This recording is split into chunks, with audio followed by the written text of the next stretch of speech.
We are going to be looking at how to use the Appointment Ledger screen. This screen displays all the available rotas at your organisation, with the staff members' names across the top and the slots and appointments underneath, showing the patients' names and details of the appointment. My bar on the left-hand side gives me different filtering options for what I want to see on the main screen. Right now, I'm looking at all rotas for today for all clinicians. I can use the calendar to navigate to these days I want to see. These are highlighted in blue. The black box always shows around today's date.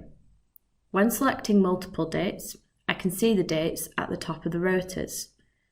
You can select multiple dates by left-clicking and dragging across, or holding down Control while selecting the days you want to see.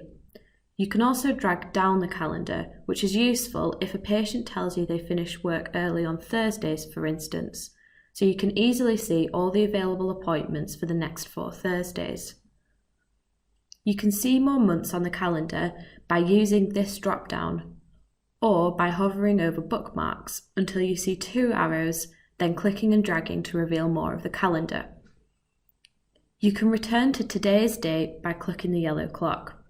The blue arrow allows you to see previous days you just selected. The times are set to your organisation default opening times, which you can adjust. At the top, you can also select if you just want to see morning or afternoon appointments, or the full day. The options on the left also allow you to select which site you want to see if applicable. If you tick to show other sites, then the other site rotas will be greyed out. At the bottom, I currently have all staff members who have a rota selected. I can easily untick to hide certain rotas, or deselect all staff if I just want to see appointments for a few clinicians.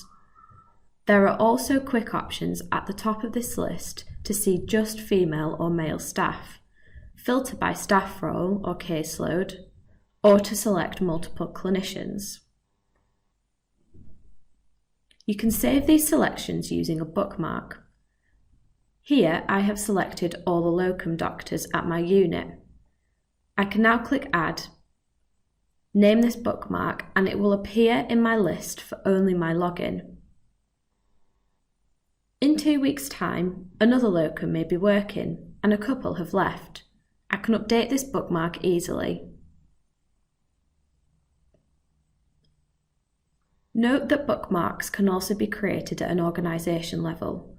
Watch the Preferences for Appointments video to learn how to do this. I can view historical appointments from this screen as well. The system will automatically remove historical rotas in order to help with the speed of the system. You can get these back by selecting the days you want to see and then clicking History. This will select the date range you have just set and give you a fixed option for all of this week, last week, or the last 4 weeks. Once I click OK, the crosses have now been removed from these dates, and I can see the appointments and rotas for these historic days. You may also want to watch the appointment overview video to see the different functionality you can get on this appointment screen.